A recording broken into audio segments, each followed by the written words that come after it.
Nobody has spoken to me about what to do about the DRC here at home. They haven't. I don't know why, but they haven't.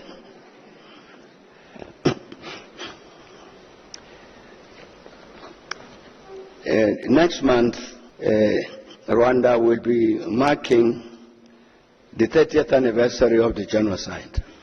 President Kagame has sent an invitation. I'll be going there because I think for us, all of us as Africans, that's an important anniversary to mark in order to address these issues about peace and stability on our continent. In a sense, the issue about peace, well, let me come at it differently. You'd recall that our colleagues in East Africa, this African community, decided to send a group into the Congo to help resolve the challenges in the Eastern Congo. It was led by President Uhuru Kenyatta.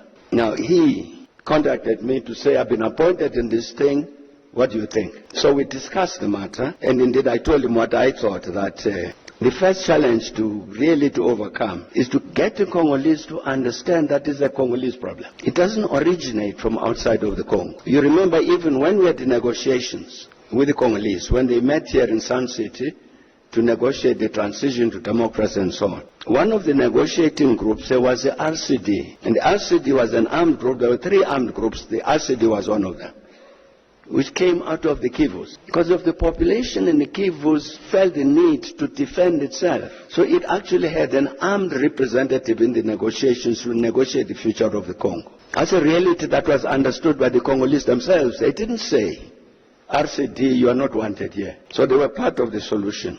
But I'm saying that I think the matter about this peace in the Eastern Congo, in the Eastern DRC, has become too factionalized. Because I saw somewhere on the television that somebody asked one of the Congolese, but the East Africans came here and so on. Now we are getting the Southern Africans. What happened? And the response was, no, we don't want those. We didn't want those as East Africans because they were very deceitful. They didn't tell us that, in fact, they supported Rwanda. Therefore, we chased them away. I immediately understood what he meant.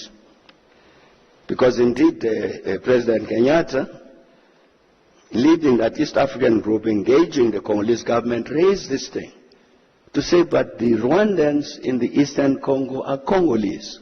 You've got to treat them as Congolese. That was interpreted as, therefore, you are in support of Rwanda, go away. In a sense, you've got to find a way of depoliticizing the matter so that it can be dealt with objectively. In the first instance by the African Union, which is facing its own